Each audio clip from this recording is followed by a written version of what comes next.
Right, here we are. It's finished 2-1 to Rotherham at the New York Stadium.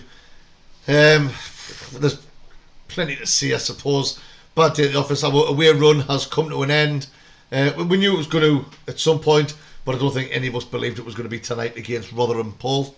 Well, listen, you can see a team selection was wrong, but you've got to understand why Mowbray had done it. Rotation, simple really. But Luke O'Nien today, he didn't have his best game at right back. Me and you said in the stream he should be playing, if he's going to be playing in the defence, it's got to be in the three at the back. If not, in the midfield. Other than that, I wouldn't be putting him at right back ever again. He did have a nightmare. He got caught in possession a few times, and he was nowhere for their goal.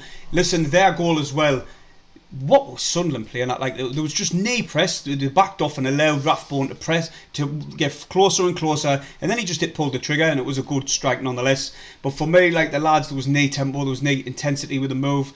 There was Roberts. Ahmad misses Roberts when Roberts is not playing. He is just he's like a lost soul.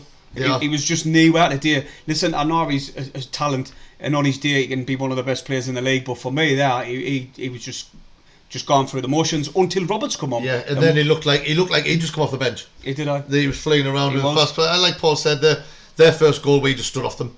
It was far too easy for them. We invited them forward, and it was a good finish by Rathbone across the goalkeeper, like you get taught to, and in the bottom corner. And the second goal, the shot was the same, across the keeper in the bottom corner off the post. But again, that came from us taking too many touches, sloppy passing, and I believe Diallo might have been offside as well, unnecessarily. And then they broke forward on a counter attack. Like I said, Luke O'Nien was nowhere to be seen. When I say the starting lineup, I was shocked to see O'Nien in it right back. The other changes I wasn't surprised at, and I was happy with them because I know we've got strength and depth. But like I said, Luke O'Nien's he's been a phenomenal player all season at centre back. There is a 2 or in a back 3, but he's been centre back, and in the last few games he's played centre midfield. Now you know I love Luke O'Nien, but he shouldn't be playing at right back. The wingers in this league, he did all right last season when he played right back a lot in League One, but in this division the wingers are far too fast for Luke O'Nien to be playing full back. Yes, he still went forward, put in the cross for Gelhardt's first goal. I mean, when he was doing the run, I was like, where's he gone? And then he got the ball, turned his player and put a brilliant cross in. But I still don't think he should be playing at full back. No. When he moved to centre back, when the substitutions were made, he was much better. He was winning the headers, he was calmly playing the ball out, and he didn't have that urge to start flying forward. But look, we had chances. Goal disallowed.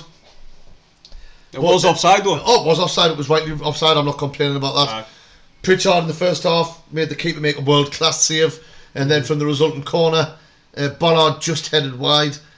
So there was chances there, but I mean, some of their defenders played brilliant. I've got to give credit to Rotherham. I don't think they played brilliantly, but they did enough and they did the job. Their defenders were tremendous. They blocked every cross, every square ball, blocking shots. So yeah, I'm not going to be bitter about it. Well done, Rotherham. Once they took the lead, Stephen, they just sat back and protected what was, the lead. But for me, I'm glad Geldard finally got a goal, like you were saying earlier on.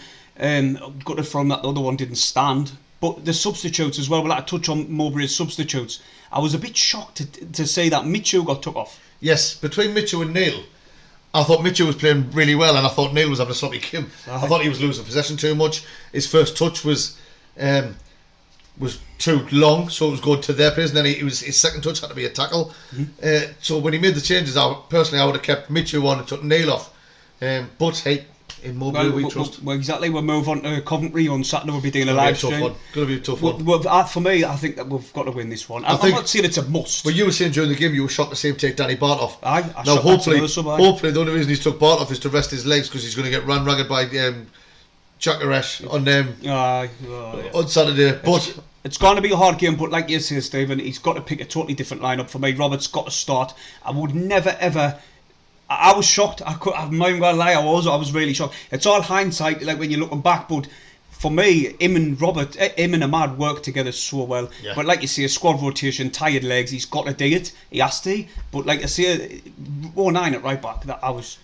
He's had a nightmare. Yes. I mean, we'll cover this in our match preview for Coventry. But for me, I think the starting lineup against Coventry will be the same as it was for Saturday, with Sirkin playing and not Elise, but everyone else will be the same. Pritchard on the bench, Ahmad on the line. 09 on the bench. Well, I'll be happy with that. Right, that's about it then, isn't it? So, everybody, join us for the preview, what we're going to have for Coventry, and then on the live stream again. It was a mint live stream today. 300 odd people were joining us. It was really good. So, hit the thumbs up. Subscribe if you're new. And we're the lads.